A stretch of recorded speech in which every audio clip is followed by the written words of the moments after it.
যারা অনলাইনে গুরুত্বপূর্ণ ভূমিকা রাখছেন তার ভিতরে সবথেকে প্রধান দায়িত্বে যারা রয়েছেন তার ভিতরে অন্যতম হচ্ছে সাংবাদিক ইলিয়াস, তারপরে আছেন পিনাকি ভট্টাচার্য। শামা ওবায়েদ বিএনপির সব তথ্য ভারতে পাচার করে। শামা ওবায়েদের সাথে এখনো শেখ হাসিনার কথা হয়। বিএনপিকে বলে রাখলাম, আপনারাও সাবধান থাকবেন। আজকে ইলিয়াস আলী যুক্তরাজ্যে বসে আমাদের নেত্রী প্রাণপ্রিয় নেত্রী দক্ষিণবঙ্গের অগ্নিকন্যা জামায়াত ওবায়েদ ইসলাম রিঙ্কুর বিরুদ্ধে যে অপপ্রচার মিথ্যা বানোয়াট সংবাদ প্রচার করেছে, এই দক্ষিণবঙ্গের পক্ষ থেকে নাগরকান্দা শান্তা থানার পক্ষ থেকে আমি যুব দলের পক্ষ থেকে এর তীব্র নিন্দা এবং প্রতিবাদ জানাচ্ছি। আসসালামু আলাইকুম ওয়া রাহমাতুল্লাহ। সুপ্রিয় দর্শক শ্রোতা সকলকে অভিনন্দন জানিয়ে নতুন একটি ভিডিওতে স্বাগত। প্রিয় দর্শক, আজকের ভিডিওটি খুবই গুরুত্বপূর্ণ এবং মর্মান্তিক। প্রিয় দর্শক, বাংলাদেশ থেকে স্বৈরাচারী শেখ হাসিনাকে তাড়ানোর জন্য অনলাইন কিং বলা হয় যাকে, সাংবাদিক ইলিয়াস, ইনার বিরুদ্ধে রিসেন্ট একটি ভিডিও ভাইরাল হয়েছে, যেটা দেখে আমি অবাক হয়েছি। এই সাংবাদিক ইলিয়াসকে নিয়ে তার এগেনস্টে ঝাড়ু মিছিল করেছে। তিনি নাকি ফরিদপুর বা দক্ষিণবঙ্গের এক বিএনপির নেতার এগেনস্টে কথা বলেছেন, শামা ওবায়েদ ইসলাম রিঙ্কুর এগেনস্টে কথা বলেছেন। এইবার তার ব্যাপারে কথা বলার কারণে এই বিএনপির চেলাবেলা কিছু নেতাকর্মীরা সাংবাদিক ইলিয়াসের এগেনস্টে ঝাড়ু মিছিল করেছেন। তো যারা সাংবাদিক ইলিয়াসের এগেনস্টে ঝাড়ু মিছিল করেছেন, আমি তাদের উদ্দেশ্যে বলতে চাই, আপনারা কই ছিলেন এতদিন? আপনারা কোথায় ছিলেন?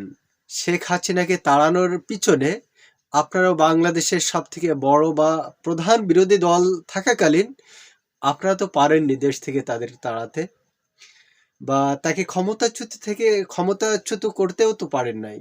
তাহলে কেন এত চুলকানি? প্রিয় দর্শক, আমি বলতে চাই এটি, সাংবাদিক ইলিয়াস অনলাইনে অ্যাক্টিভ হয়ে যেভাবে কাজ করেছে, আমি মনে করি যে বাংলাদেশের প্রধান বিরোধী দল হয়েও আপনারা সে কাজ করতে পারেননি।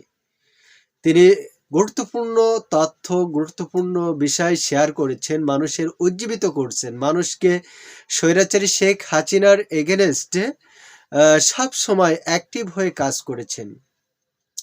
তিনি যখন কথা বলেন, আমার জানা মতে তিনি সব সময় এভিডেন্স সহকারে তথ্য প্রমাণের ভিত্তিতেই কথা বলে, এবং তিনি সব সময় মানুষের সামনে সত্যটা প্রকাশের ব্যাপারে তিনি আসলে আপোষহীন। তিনি চাই তার জীবন চলে যাক, বাট সত্যকে মানুষের কাছে পৌঁছাতে হবে, সেই ব্যাপারেই তিনি কাজ করে থাকেন। তো আমি আমার স্থান থেকে সাংবাদিক ইলিয়াসকে স্যালুট জানাই, কেননা তিনি একজন সত্যের সৈনিক, তিনি একজন আসলে বাংলাদেশের গর্ব আমি মনে করি। তো বাংলাদেশ থেকে বাংলাদেশের হয়ে যারা অনলাইনে গুরুত্বপূর্ণ ভূমিকা রাখছেন তার ভিতরে সবথেকে প্রধান দায়িত্বে যারা রয়েছেন তার ভিতরে অন্যতম হচ্ছে সাংবাদিক ইলিয়াস, তারপরে আছেন পিনাকি ভট্টাচার্য। ইনি একজন হিন্দু ধর্মের হয়েও তিনি হাসিনার এগেনস্টে কাজ করেছেন।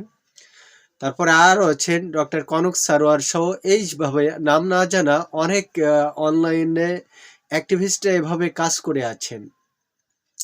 প্রিয় দর্শক, তো আমার দৃষ্টিকোণ থেকে হয়তোবা শামা ওবায়দুল ইসলাম রিঙ্কুর এগেনস্টে যদি তিনি বলে থাকেন, আর এটা যদি রিঙ্কু না করে থাকে, তাহলে তার থেকে একটা মেসেজ দেওয়া উচিত যে আমি তো এটা করে নাই, কেন আপনি আমাকে এই দোষে দোষারোপ করলেন। এইভাবে মিউচুয়াল বা এভাবে ফ্রেন্ডলিভাবে কথা বললেই মনে হয় বেশি ভালো হতো। যেমনটা বলেছেন জামাত ইসলামের একজন নায়েবে আমির, তার ব্যাপারেও এরকম কথা বলছেন। তিনি তার জায়গা থেকে ক্লিয়ারেন্স একটা ভিডিও আপলোড করেছেন, দেখলাম যে তার ব্যাপারে যে রয়ের এজেন্ট বা ভারতের দালাল এইভাবে অকট্য ভাষায় কটূক্তি করছে। তো তিনি তার স্থান থেকে সম্মানের সাথে ইলিয়াসকে মেসেজ দিচ্ছে যে আপনি আমাকে যেটা ভাবছেন বা যেটা বলছেন এ ব্যাপারে আমি সম্পূর্ণ নির্দোষ। এভাবেই তিনি কথা বলে বিষয়টা মিউচুয়াল করে ফেলছেন। বলেছি জামাতের যে নায়েবে আমির আছেন, ওই যে তাহের সাহেব, এই তাহের হচ্ছে রয়্যাল লোক।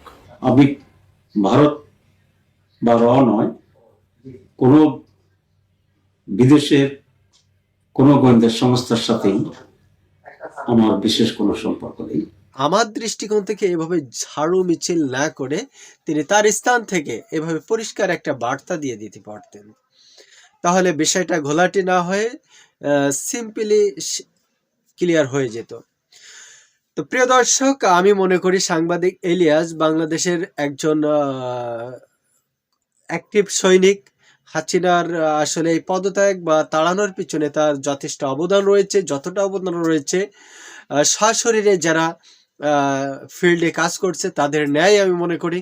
কারণ তারা যে সকল ভিডিও করছে, বিশেষ করে কনক সারোয়ার সহ রায়কে ভট্টাচার্য এবং সাংবাদিক ইলিয়াস, এদের প্রত্যেকটা ভিডিও মোটিভেটেড ভিডিও, যেটা দেখে মানুষ উজ্জীবিত হয়ে স্বতঃস্ফূর্তভাবে ময়দানে অ্যাক্টিভ হয়ে কাজ করেছেন। প্রিয় দর্শক, তাই আমরা যে কোনো কাজ করি না কেন অবশ্যই আমরা চিন্তা ভাবনা করেই করব ইনশাল্লাহ, তাহলে ভুল বোঝাবুঝি না করে সবকিছু সমস্যার সমাধান হয়ে যাবে ইনশাল্লাহ। প্রিয় দর্শক, এই ছিল আজকের মেসেজ। সকলের স্বাস্থ্য কামনা করে আজ এখানেই শেষ করছি। আল্লাহ হাফেজ।